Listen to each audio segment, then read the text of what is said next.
حضور قرآن پاک کی تلاوت کر رہے تھے تو اس تلاوت کی نا آواز گونجی، کہاں تک پہنچی؟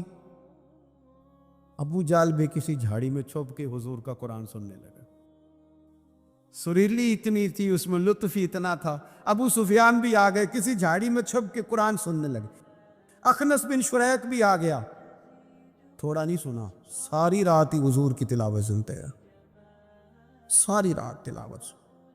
صبح ملاقات ہوگی، تو کدھر آیا تھا، تو کدھر آیا تھا، تو آج کے بعد نہ آئے کوئی بھی، لیکن کہتے ہیں اگلے دن سوئے تو بے چین کیا حضور کی آواز میں۔ پھر اٹھے، تینوں آ کے پھر مختلف جگہوں پہ بیٹھ گئے، سویرے پھر ملاقات ہو گئی۔ آج کے بعد نہیں آنا، تو بھی نہ آنا، تو بھی نہ آنا، پر کہاں چین لینے دے حضور کی میٹھی آواز، کہاں چین لینے دے حضور کی میٹھی آواز۔ تینوں پھر اٹھ گئے، کئی دن آتے رہے۔ ایک دن طے ہوا کہ آج کے بعد بالکل نہیں آنا، جو آئے گا سزا ملے گی، ہو گئی بات طے۔ کچھ چیزوں سے دل سخت ہوتا ہے، جو لوگ دنیا داری کی اور فضول باتیں زیادہ کرتے ہیں ان کا دل سخت ہو جاتا ہے، جو ہنستے زیادہ ہیں ان کا بڑا سخت ہو جاتا ہے، اور صوفیاء کہتے ہیں جو کسی پہ ہنستے ہیں نا ان کا تو مردہ ہی ہو جاتا ہے، تو معاملہ ہی ختم ہو گیا۔ اور جو لوگ رزق حرام کی طرف بڑھتے ہیں ان کا دل بھی مردہ ہو جاتا ہے۔ اور اقبال کہتے ہیں جو مشینی زندگی گزارنے لگتے ہیں نا روحانی زندگی سے نکل جاتے ہیں۔ ہم آج کل مشینی زندگی پہ آ گئے، ہمارے پاس انٹرنیٹ ہے، موبائل ہے، آواز کے فاصلے اتنے کم ہوئے ہیں کہ دلوں کے فاصلے بڑھ گئے۔ اقبال کہنے لگے دل کے لیے موت ہے، دل کے لیے موت ہے، دل کے لیے موت ہے یہ مشینوں کی حکومت، احساس مروت کو کچل دیتے ہیں یہ آلات، آلات پہ زندہ ہیں ہم۔ دل کے لیے موت، اور کسی کے گھر جانا، دروازے پہ دستک دینا، اور کبھی خط لکھنا تو سوچ سوچ کے، کبھی کاٹنا تو پھر لکھنا۔ لفظ یہ اس کے شایان شان نہیں، یہ جملہ میں نے بدل دیا ہے، لیکن اب بے باکانہ گفتگو ہے، تو مجھے وائس کر دے، میں تجھے وائس کر دوں گا، حال ہی کوئی نہیں، تو کیا کوئی سوچے گا، کیا کوئی لکھے گا، کیا کوئی اس میں خوبصورتی کے رنگ بھرے گا؟ سخت ہو جاتے ہیں دل جب آپ مشینوں کی زندگی میں زندہ رہتے ہیں۔ دل نرم کیسے ہوتے ہیں؟ میرے نبی پاک نے فرمایا یتیم کے سر پہ ہاتھ پھیر، رب تیرا دل نرم کرے گا۔ اگر زنگ لگ جائے دل کو تو اللہ کا ذکر کر، قرآن پاک کی تلاوت کر، اللہ تیرے دل کو نرم کر دے گا۔ اور پھر فرمایا کہ اگر دل سخت ہو جائے تو موت کو یاد کر، تیرا دل نرم ہو جائے گا۔ اچھوں کی صحبت اختیار کریں تو دل نرم ہو جاتا ہے۔ قبروں کی زیارت کریں، جائیں کبھی اپنے شہر کے قبرستان میں، غور کریں کہ وہ چودھری صاحب لیٹے ہیں، یہ علامہ صاحب لیٹے ہیں، وہ فلاں بہت بڑے افسر لیٹے ہیں، وہ دیکھو وہ میرا عزیز لیٹا ہے۔ وہ ہارون رشید نے کہا حضرت داؤد بھائی سے نصیحت کر دیں، تو فرمانے لگے باپ کدھر ہے تیرا؟ کہا حضور قبرستان میں، اماں قبرستان میں، دادا نانا بڑے بھائی سب قبرستان۔ فرمایا میں کیا نصیحت کروں؟ او پہ دس دیاں نہیں قبران جنہ تے پھول پے، ادھروں کوئی بھی نہیں آمدا، ادھروں لکھاں گئے، سہ سہ جوڑ سنگت دے ڈٹھے، سہ سہ جوڑ 100 سال کی دوستیاں، سہ سہ سال سنگت دے ڈٹھے، او تکو آخر وتھاں پئیاں، اور جنہ بعد اسی پل نہیں سمجھیندے، ایک پل نہیں سمجھیندے، پھر وہ شکلاں بھی یاد نہ رہی ہیں۔ سہ سہ جوڑ کا یہ کوئی کم ہے دل کو نرم کرنے کے لیے؟ تیرے پاس موت کا تذکرہ، قبروں کی زیارت کو تھوڑی ہے؟ یہ چیزیں دل نرم کرتی ہیں، یار نرم کرتی ہیں چیزیں دل۔ سختی طبیعتوں کی، مزاجوں کی سختی، دوسروں کے بارے میں ڈاٹے جذبات، ہمارے رویے ڈاٹے، ہماری طبیعتیں سخت۔ حضرت عبداللہ ابن مسعود رضی اللہ تعالیٰ عنہ نے ایک شخص کو جنازے کے موقع پہ ہنستا ہوا دیکھ لیا، فرمایا آج کے بعد تیرے ساتھ کلام نہیں کروں گا۔ جس کا جنازہ دیکھ کے بھی دل نرم نہیں ہوا اور قبرستان دیکھ کے بھی دل نرم نہیں ہوا، وہ تو سخت دل بندہ، سخت دل بندے سے دوستی کبھی نہیں رکھوں گا۔ میں تو درد دل والوں سے پیار کروں گا، تیرے ساتھ میں کلام نہیں کرتا۔ تو کس طرح کا شخص ہے بھائی جسے یہاں آ کے بھی ہنسی آ رہی ہے، مذاق سوچ رہا ہے؟ تو دل کی نرمی، میرے نبی پاک صلی اللہ علیہ وسلم نے نا دل پر، ہم نے نا کپڑوں پر بڑی محنت کی، ہم نے چہروں پر بڑی محنت کی، ہم نے اپنے ظاہر کو سنوارنے پر بڑے، ہم نے اپنے حق میں بڑے بڑے لفظ یاد کیے، بڑی کہانیاں یاد کی، پر دل کے لیے محنت، اس پر محنت ہی نہیں کی۔ اعلیٰ حضرت فاضل بریلوی کتنے بڑے عالم ہیں، 1000 کتاب کے مصنف، اور ان کے فتاوی موجود ہیں کہ جس بندے کا تلفظ ٹھیک نہ ہو، یعنی جو ضروری قواعد ہیں وہ قرآن پاک کے جس کو نہ آتے ہوں اس کے پیچھے نماز نہیں، جو ہا اور ہا میں فرق نہیں کر سکتا، حمزہ اور عین میں فرق نہیں کر سکتا، وہ الفاظ کا معنی بگاڑ دے گا۔ لیکن اعلیٰ حضرت چونکہ صوفی ہیں، درویش ہیں، علم کے ساتھ تو ایک اور رنگ بھی بیان کرتے ہیں۔ وہ کہتے ہیں یہ نہ ہو کہ صرف تو حروف کے ہیر پھیر میں لگا رہے، سغرے کبرے ٹھیک کرتا رہے، دارابا یادرب کے چکر میں پڑا رہے، اور دل پر تو توجہ ہی نہ دے۔ فاضل بریلوی رحمۃ اللہ علیہ فرمانے لگے کہ 2 علماء نے قرآن ایک درویش کے پیچھے نماز پڑھی تو مستحب جو قواعد تھے نا جن کے بغیر نماز، وہ ٹھیک نہیں تھے ذرا ان کے، تو وہ کہنے لگے دیکھا جی اتنے بڑے پیر صاحب ہیں اور ان کی تو قرات ہی ٹھیک نہیں، تلفظ ہی ٹھیک نہیں، حالانکہ لفظ تاثیر سے بنتے ہیں تلفظ سے نہیں، لفظ تاثیر سے بنتے ہیں تلفظ سے نہیں۔ اہل دل آج بھی ہیں اہل زبان سے آگے، انہوں نے کہا جی بابا جی کا تو تلفظ ہی ٹھیک نہیں۔ اعلیٰ حضرت نے لکھا ہے ملفوظات شریف میں، فرماتے ہیں پھر وہ نہ نہانے کے لیے چلے گئے نماز پڑھ کے فارغ ہو کے، تو وہ پانی میں اتر گئے تو شیر ان کے کپڑے اٹھا کے لے گیا۔ اب کتنی کو دیر پانی میں رہتے، نکلے بھی تو کیسے نکلے، شرم آتی ہے۔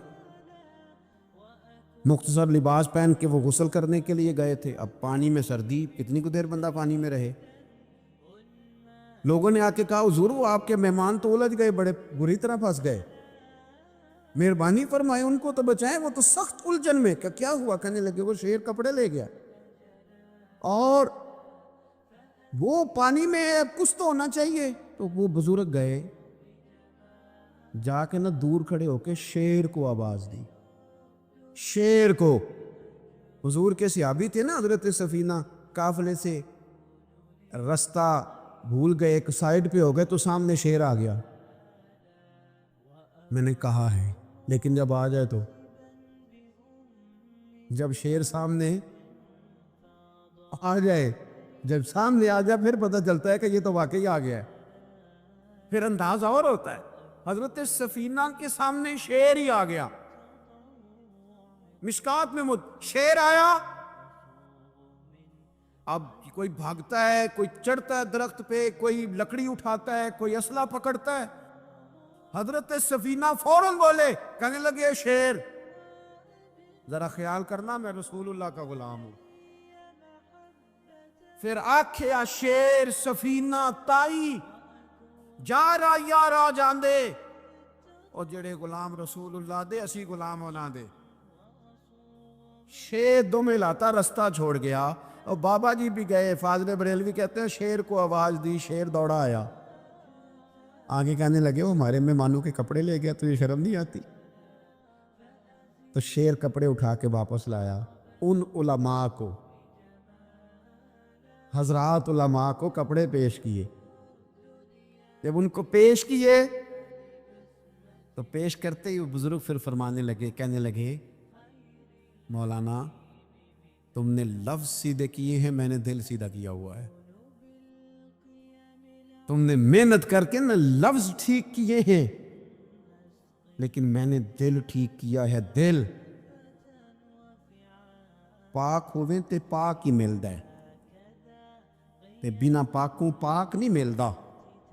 سارے جسم دے دھون نالوں ایک ٹکڑا دھولا ہے دل دا۔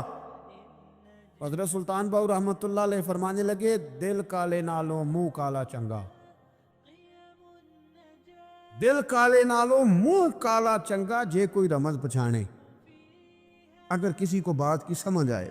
دل نہیں سیاہ ہونا چاہیے، منہ ہو بھی جائے تو کام چل جاتا ہے۔ تو اپنی دل کی صفائی پر دیکھیں میرے نبی پاک علیہ وسلم نے ارشاد فرمایا کہ رب نہ تمہارے مال دیکھتا ہے نہ چہرے دیکھتا ہے، رب تو تمہارا دل دیکھتا ہے۔ اور امام غزالی حدیث لائے ہیں، حضرت عمر فاروق رضی اللہ تعالیٰ عنہ فرماتے ہیں کسی نے حضور صلی اللہ علیہ وسلم سے پوچھا کہ رب آسمانوں میں کہ زمینوں میں؟ جلوے تیری ذات کے کو بکو ہیں، جدھر دیکھتا ہوں ادھر تو ہی تو ہے، اللہ زمینوں میں کہ آسمانوں میں؟ تو حضور فرمانے لگے رب تو بندہ مومن کے دل میں رہتا ہے، اللہ تو مومن کے دل میں ہے۔ مومن کے دل کتنا بڑا ہے وہ دل جس میں رب ہے، رب کی یاد ہے، رب کی محبت ہے۔ اس لیے حضرت عمر فرمایا کرتے تھے میں نے دل کی آنکھوں سے اپنے مالک کی زیارت کی ہے۔ اور اقبال نے شاید اسی لیے مشورہ دیا تھا کہ دل بینا بھی کر خدا سے طلب، آنکھ کا نور دل کا نور نہیں، اللہ سے آنکھوں والا دل مانگ، اندھا نہ ہو جائے کہیں تیرا دل، دل بینا بھی کر خدا سے طلب، آنکھ کا نور دل کا نور نہیں۔ عزیز بھائی اللہ کے جلوے، لیکن ایک بات ذہن میں رکھنا،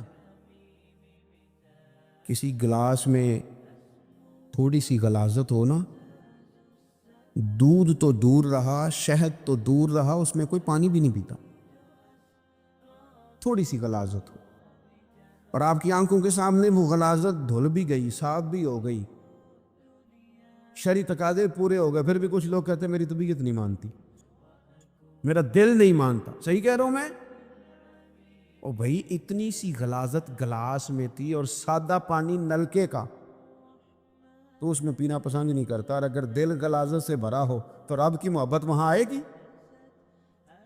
خدا اپنا قرب وہاں رکھے گا؟ کسی سے جلنا، کسی سے حسد کرنا، کسی کے بارے میں عداوت رکھنا، کچی بولیاں بولنا، اور اب تو اتنا عجیب حال ہو گیا، جماعتیں جماعتوں کے بارے میں برا خیال کرتی، خانقاہ اور آستانوں کا یہ حال ہے کہ سبق پڑھایا جاتا ہے دوسرے کے خلاف، بس ہم ٹھیک ہیں۔ یہ تصوف ہے کہ میرا تو ٹھیک ہے؟ طریقت تو یہ تھی کہ میں ٹھیک نہیں، باقی سارا زمانہ ٹھیک ہے۔ تو کس چکر میں پڑا ہوا ہے؟ اعلیٰ حضرت فاضل بریلوی رحمۃ اللہ تعالیٰ علیہ کے ایک درویش تھے، تو فاضل بریلوی رحمۃ اللہ سے کہنے لگے میں نے مرید ہونا ہے، فرمانے لگے پتر جلدی نہ ہو، جا سارا زمانہ دیکھ، اگر کوئی میری طرح کا مل گیا، مجھ سے بہتر مل گیا تو پھر میرے ساتھ وعدہ کر وہیں رہ جانا، ہاں اگر تیرے خیال میں نہ ملا تو پھر آنا، جا گھوم زمانہ دیکھ۔ یہ کیا بات ہوئی؟ کیا آپ نفی کرنے لگے سارے زمانے کی اور کہیں صرف میں ہی ٹھیک ہوں، فقط میں ہی ٹھیک ہوں؟ یہ طریقت ہے؟ اور تصوف والے تو لوگ یہ کہا کرتے تھے میں تے بندہ ٹھگ جلو کو، میں تے بندہ چور، اور جس دا خلقت کلمہ پڑھ دی او محمد ہور۔ وہ لوگ تو نفی کرتے تھے، وہ لوگ تو نفی کرتے تھے اپنی، کہتے تھے میں کوئی شے نہیں، میں تے بندہ ٹھگ جلو کو، او میں تے بندہ چور۔ میاں محمد بخش صاحب رحمۃ اللہ علیہ، ایک عالم نگار نے لکھا تھا کہ وہ کچھ لوگ نا سکھ ہندو یہاں رہتے تھے، تو ان کا نام محمد تھا چونکہ، تو بات کو شبہ پڑ گیا کہ شاید جن کا لوگ کلمہ پڑھتے ہیں نا مسلمان، معاذ اللہ یہ وہ والے ہیں۔ تو میاں صاحب اپنے بارے میں کیا کہ او میں تے بندہ ٹھگ جلو کو، میں تے بندہ چور، جس دا خلقت کلمہ پڑھ دی او محمد ہور، او میں تو ایک ٹھگ ہوں۔ حضرت میاں شیر محمد صاحب شرک پوری رحمۃ اللہ علیہ سرتاج ہیں اولیاء کے، پیر سید اسماعیل شاہ صاحب بخاری حضرت کرما والا شریف والے، وہ کہتے ہیں میں بیعت ہونے کے لیے جب شرک پور شریف آ رہا تھا تو رستے میں مجھے ایک بزرگ مل گئے، انہیں کہنے لگے کدھر جا رہے ہو، کون ہو؟ میں نے کہا میں سید ہوں اور میاں صاحب سے بیعت ہونے جا رہا ہوں۔ تو مجھے کہنے لگے وہ تو دنیا دار ہے، جیبوں میں ہاتھ ڈالتا ہے لوگوں کی، تو سید ہو کے ارائیں کے پیچھے کیا لینے جا رہا ہے؟ جیڑا بلے نو سید آکھے دوزخ ملن سزائیں، جیڑا بلے نو رائیں آکھے او جنت پینگا پائیں، چونکہ رانجا رانجا کر دی نی میں ہوں آپ ہی رانجا ہوئی۔ رانجا آخن ساریاں مینوں، ہیر نہ آکھے کوئی، وہ تو کدھر جا رہا ہے؟ کہتے میں نے کہا بابا زیادہ باتیں نہ کر، ناراض ہو جاؤں گا۔ کہتے بابے نے کئی دفعہ راستے میں مجھے منع کیا، نہ جانا نہ جانا، فلانی جگہ چلا جا، فلانی جگہ، لیکن میں چلا گیا۔ میری طلب صادق تھی۔ جب میں باہر جا کے بیٹھا تو اندر سے بلاوا آیا کہ میاں صاحب نے بولا۔ اندر گیا تو یہ تو وہی بابا جی ہیں جو مجھے روک رہے تھے۔ تو میاں جی خود ہیں، حضرت میاں صاحب کہنے لگے بیلیا تینوں بڑا موڑیا پر تو مڑیا ہی نہیں۔ وہ تو روکتے تھے، اپنی نفی کرتے تھے۔ دل صاف دوسرے کے بارے میں، نظریہ صاف، کسی کے بارے میں خیر کا جملہ، کسی کی وکالت کرنا، کسی کا عیب چھپانا، کسی کے بارے میں اچھے لفظ بولنا، یہ مومن کی شان ہے۔ مومن کا دل ایسے سونا، میرے نبی پاک صلی اللہ تعالی علیہ وسلم نے فرمایا یہ میرا زید بن حارثہ ہے، اس کا دل اللہ نے نور ایمان سے بھر دیا ہے، ایمان سے دل بھر دیا رب تعالیٰ نے۔ ایک دن صبح صبح حضور نے پوچھا، اور داتا صاحب نے اس کو لکھا ہے، نبی پاک نے پوچھا آج تم نے صبح کس طرح کی؟ عرض کی یا رسول اللہ اس حال میں کہ میں پکا مومن ہوں۔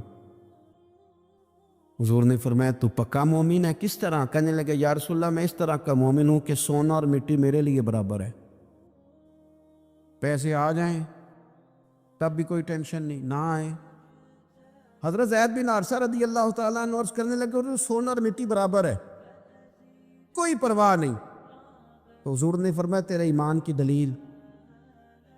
عرض کرنے لگے یا رسول اللہ میرے ایمان کی شان اور دلیل یہ ہے کہ میں یہاں زمین پہ بیٹھ کے نظر اٹھاؤں تو میری نظر اللہ کے عرش تک جاتی ہے، میں بتا سکتا ہوں کہ جنتی جنت میں جا رہے ہیں اور راضی ہیں، جہنمی جہنم میں جا رہے ہیں اور چیخ رہے ہیں، میں بتا سکتا ہوں۔ حضور نے فرمایا پھر اس کی حفاظت کر، پھر اس جذبے کی حفاظت کر۔ جب دل صاف ہو، نور ایمان سے بھرا ہوا ہو، علم لدنی کب آتا ہے؟ علم لدنی نیک آدمی کو ملتا ہے، جب بندہ متقی پرہیزگار ہو نا، ناجائز نہ کھائے، ناجائز نہ دیکھے، ناجائز نہ بولے، تو پھر اللہ تعالیٰ اسے علم کا نور دیتا ہے۔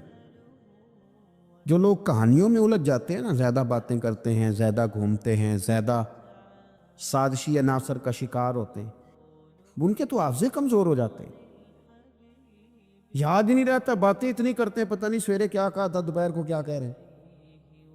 جب انسان کا دائرہ کار تقوی والا ہو پھر اس پر علم کی روشنی کھلتی ہے، پھر دروازے کرم کے کھلتے ہیں، اپنے دائرے محدود کر لیے جائیں۔ سوچیں میں بڑے بڑے لوگ آپ کو زندگی میں ملیں گے، مشورے دیں گے، وہ جناب آپ کو پتہ ہی نہیں آپ کتنے بڑے ہیں، آپ فلانی جگہ کھڑے تھے، فلانے کے ساتھ ہنس رہے تھے، یہ آپ کو خراب کرنا چاہتے ہیں، کسی تکبر میں مبتلا کرنا چاہتے ہیں۔ آپ زمین پہ رہیں تاکہ زمین والوں سے رشتہ مضبوط رہے، دل کی صفائی، دل صاف ہو، کوئی حسد نہیں، کوئی کینہ نہیں۔ پتہ ہے سب سے بڑی بیماری کیا ہے بندے کی؟ خوفناک علامت کیا ہے دل کے بیمار ہونے کی؟ کہ کوئی بندہ بیماری میں ہے اور ادھر ایک بندہ اس کو دیکھ کے خوش ہو رہا ہے، کسی کو زوال آ گیا ہے، کاروبار ڈوب گیا ہے اور یہ دیکھ کے خوش ہو رہا ہے۔ مر گیا اس کا دل، مردہ ہے، اندر کوئی دل نہیں۔ آپ یعنی ایک بندہ رسوا ہو گیا اور یہ خوش ہو رہا ہے، دیکھا میں نے نہیں کہا تھا۔ جب کوئی کسی کی رسوائی، کمزوری اور کسی کے زوال پر راضی ہونے لگے تو پھر سمجھ لے کہ اس کا حال اتنا برا ہو گیا ہے کہ اب یہ اخلاقی طور پر مردہ زندگی گزار۔ ہمارا اب یہ حال ہے کہ ہم لوگوں کے دکھوں پر ہنسنے لگے، ہم کسی کے ہاں کوئی شخص تکلیف میں آتا ہے تو ہم اس کو کہکہوں میں اڑاتے ہیں۔ یارو اللہ تبارک و تعالیٰ کے ساتھ انسان کا جو رشتہ ہے اس میں انسان کی کچھ کمزوریاں آڑے آتی ہیں، گناہ ہو جاتے ہیں، غلطیاں ہو جاتی ہیں۔ ان غلطیوں کے بعد اپنے رب کریم کے ساتھ اپنے تعلق کو مضبوط کرنے کے لیے اللہ رسول نے جو ہمیں وظیفہ دیا اس کو استغفار کہتے ہیں۔ استغفار ویسے اس کا لغوی معنی تو ڈھانپنا ہوتا ہے، یہ غفر سے بنا ہے، لیکن اس کے اصطلاحی معنی یہ ہے کہ جو گناہ انسان سے ماضی میں ہو جائیں ان سے معافی چاہنے کا نام استغفار ہے۔ کچھ لوگ توبہ اور استغفار کا لفظ اکٹھا بولتے ہیں، لیکن توبہ کا معنی ہوتا ہے آئندہ گناہ نہ کرنے کا وعدہ کرنا، اور استغفار کا معنی ہوتا ہے پچھلے گناہوں سے اللہ کے حضور معافی مانگنا۔ اگرچہ مفہوم کے لحاظ سے یہ ہم معنی ہی بنتے ہیں، لیکن ان کا جو اصطلاحی مفہوم ہے وہ یہ ہے کہ جب آپ پچھلے گناہوں سے معافی مانگ رہے ہوتے ہیں تو اس کو استغفار کہتے ہیں۔ اللہ تعالیٰ نے اس استغفار کو بڑا پسند فرمایا، بڑا پسند فرمایا، اور یہ استغفار کے جملے مالی کو اتنے پسند آئے کہ اللہ نے نبی پاک علیہ السلام کو بھی حکم دیا، کہا محبوب آپ بھی میری بارگاہ میں استغفار کریں۔ اگرچہ حضور کا استغفار اس معنی میں نہیں ہے، بلکہ نبی پاک کا استغفار تو بلندی درجات کا معاملہ ہے، کیونکہ استغفار خود ایک عبادت ہے۔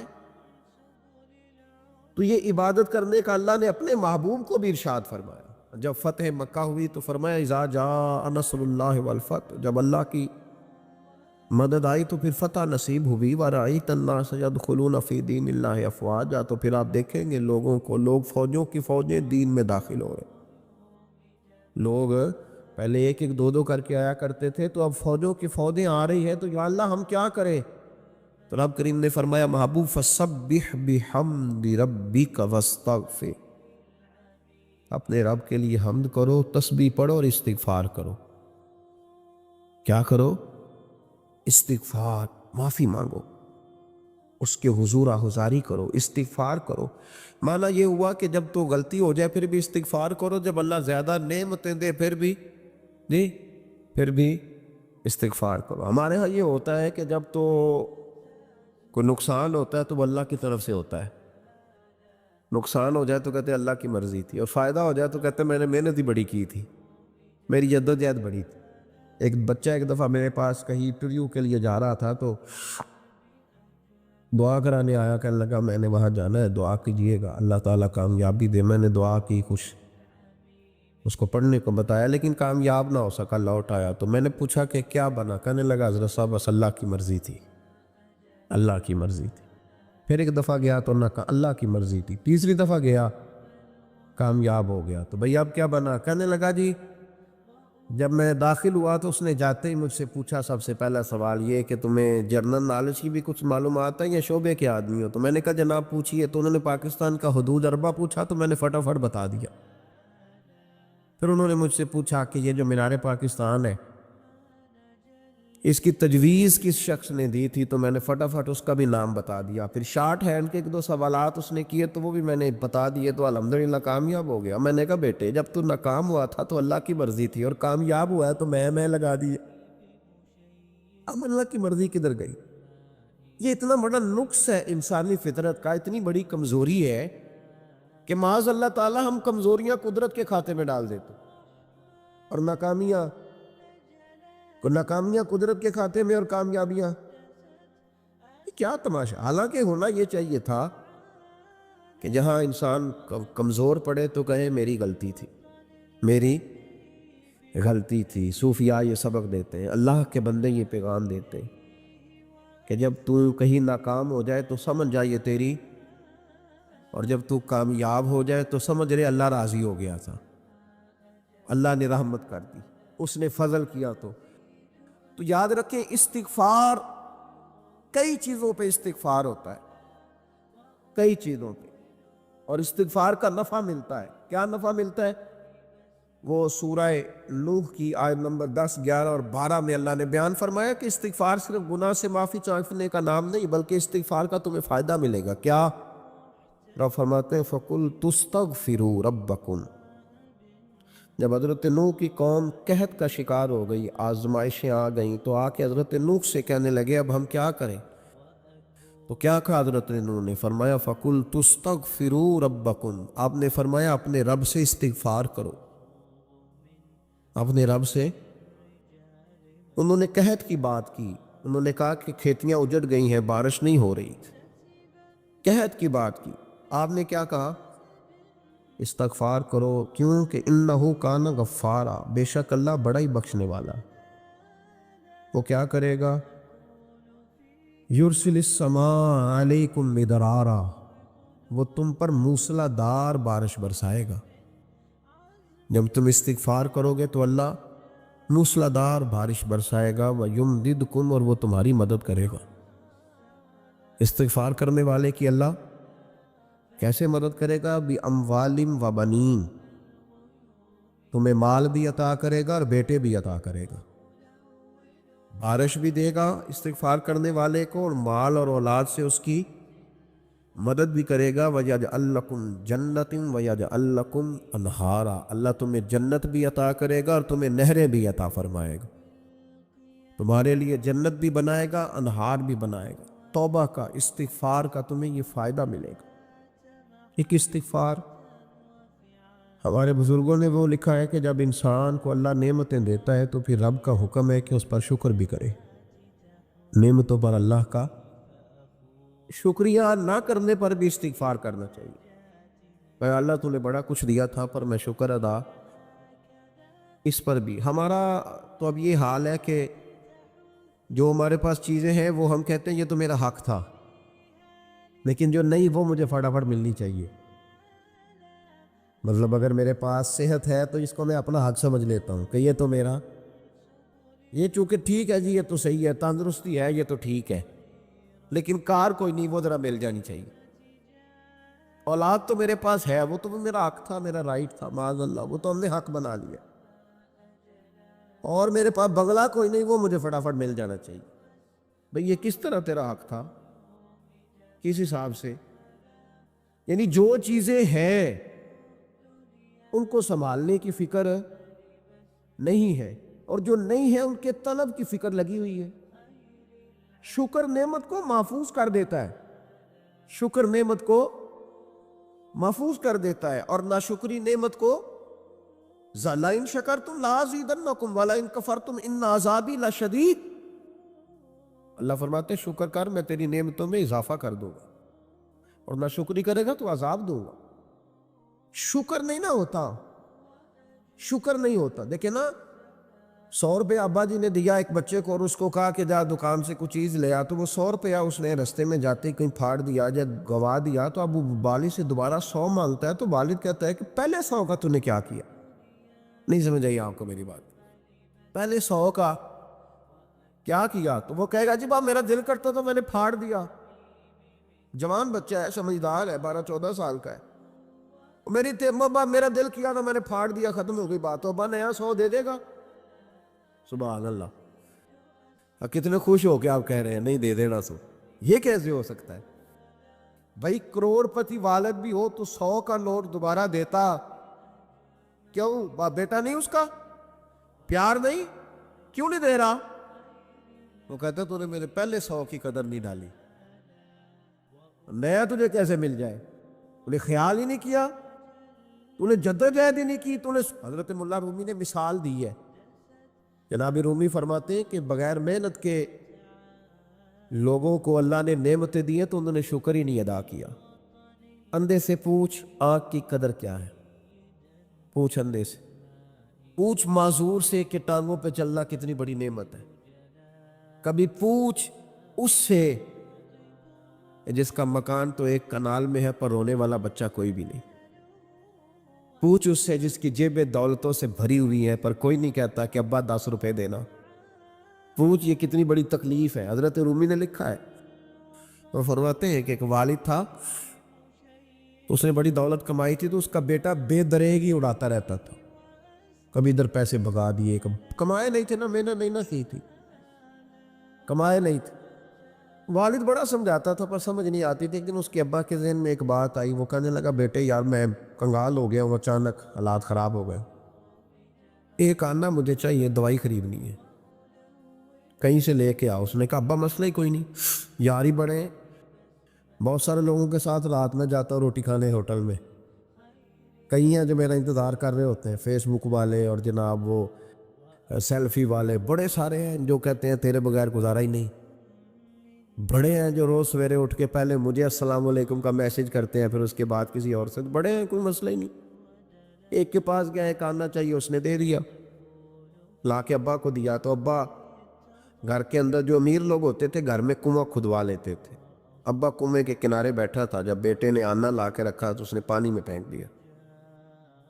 اگلی صبح پھر کہا بیٹے ایک آنے کی ضرورت ہے، دوا خریدنی ہے۔ اس نے کہا مل جائے گا۔ وہ 2 4 5 دوست ابھی ہیں بڑے مالدار، ان سے جا کے کہا، ایک سے آنا لایا، ابے نے پھر پھینک دیا، تیسرے دن بھی پھینک دیا، چوتھے دن بھی، یار اب ختم ہو گئے۔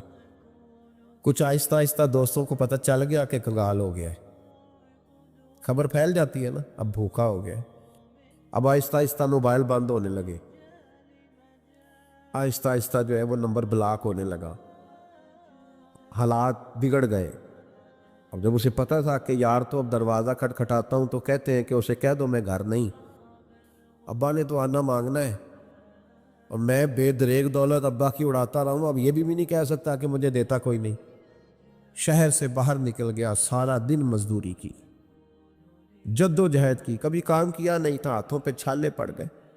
بڑا مشکل ہوتا ہے جن لوگوں نے کام نہ کیا ہو، انہیں کرنا پڑ جائے تو تکلیف کا شکار ہو کے ایک آنا کمایا، شام کو لا کے والد کی ہتھیلی پہ رکھا تو اس نے پھینکا نا جب کنویں میں تو چیخ پڑا، کہنے لگا ابا جی آپ سیاڑے بیاڑے بندے ہیں، روز پیسے لا کے دیتا ہوں، کنویں میں پھینک دیتے ہو، کوئی کرنے والی بات کرو، نہیں دوائی کھانی تو نہ کھاؤ، ضائع کیوں کرتے؟ بیٹے کو باپ نے تھپکی دے کے بٹھا لیا، اس نے کہا بیٹا میں نے پہلے دن تو نہیں پھینکا، تو 7واں دن میں روز پھینکتا ہوں، آج تیری چیخیں کیوں نکلی؟ کہنے لگا ابا پہلے ادھار کے تھے، آج مزدوری کے ہیں۔ نہیں سمجھ آئی بات؟ پہلے بولیے، اور آج میری محنت ہے، مزدوری ہے، جد و جہد ہے۔ تو والد کہنے لگا بیٹے یہی میں تجھے سمجھانا چاہتا تھا، وہ میری بھی محنت کی ہے جو تجھ روز یاروں کو کھلاتا ہے، میں نے بڑی جد و جہد سے جمع کی ہے، میں کنگال نہیں ہوا، صرف تجھے سمجھانا تھا۔ او بھائی یہ آنکھیں تیری محنت کی نہیں نا، اس لیے تو شکر نہیں ادا کرتا، یہ وجود، یہ ٹانگیں، یہ شعور، یہ تیری جد و جہد کا نہیں، جو عقل کی دولت اللہ نے دی ہے نا، یہ تیری محنت کی نہیں۔ اگر محنت کی ہوتی تو سجدے میں پڑا رہتا، تو خیال کرتا اللہ نے آنکھیں دی ہیں قرآن دیکھنے کے لیے، جب کوئی کسی گندی چیز کو دیکھتا ہے تو ناشکری کرتا ہے، جب غلط طرف اٹھاتا ہے یہ چیزیں تو ناشکری کرتا ہے۔ صاحبو یاد رکھنا اور اس پر ضرور غور کرنا کہ جب نعمتوں کا شکر ادا نہ کیا جائے تو پھر ہمیں استغفار کا حکم دیا گیا ہے۔ پھر کیا کرنا ہے ہم نے؟ استغفار کہ یا اللہ ہم تیری نعمتوں کا شکر ادا نہیں کر سکے تو ہمیں معاف فرما، تو ہم سے درگزر فرما، معاف فرما۔ ایک استغفار اس بات کا کہ دیکھیں نا، یہ رسول پاک علیہ السلام کا فرمان، یہ حدیث امام رازی نے لکھی ہے، اور نبی پاک کی فرمان کے لحاظ سے جو چیز ہمارے سامنے ہے نا، اس پر ہماری آنکھیں بھی کھل جانی چاہیے، دل بھی کھل جانا چاہیے، کہ کوئی خاص ہی بات تھی جو حضور نے بیان فرمائی صلی اللہ علیہ وسلم۔ سرکار دو عالم علیہ السلام نے فرمایا ایک آدمی نے 500 سال بغیر ریاکاری کے اللہ کی عبادت کی۔ کتنے سال؟ یہ 5 سال نہیں ہوتی بغیر ریاکاری کی۔ تہجد پڑھنے والا جب تک 6 لوگوں کو بتا رہا نہ دے تہجد پڑھی ہے، اتنی دیر تو تہجد آگے بڑھتی نہیں، کم از کم 6 بندوں کو پتہ ہونے چاہیے۔ اور میرے جیسے حاجی نمازیوں کا تو دل کرتا ہے کہ وظیفے پہ بندہ رکھا جائے جو تعریفیں کرے صبح و شام، قاضی صاحب کی کیا بات ہے، حضرت صاحب کی وظیفہ دیں گے اس کو مہینے کا، وہ تعریف کرے کھول کے کہ آپ کی بڑی بات۔ یہ مرض ہے، تعریف سننا نا یہ بیماری ہے، اس نے جھوٹ کو جنم دیا ہے، بہت بڑا مرض ہے۔ حضرت سعدی نے اس پر بہت بڑے مقالہ جات لکھے ہیں اور فرماتے ہیں یہ مرض کچھ لوگوں میں بہت زیادہ ہوتا ہے۔ ایک امیروں میں، امیر لوگ ناراض نہ ہو جائیں پر انہوں نے کہا ہے تو کوئی حکمت ہوگی نا، امیروں میں تعریف سننے کا مرض بہت زیادہ ہوتا ہے۔ فرماتے ہیں ایک بادشاہوں میں اور تیسرا عورتوں میں، ان میں یہ بیماری بہت زیادہ ہوتی ہے۔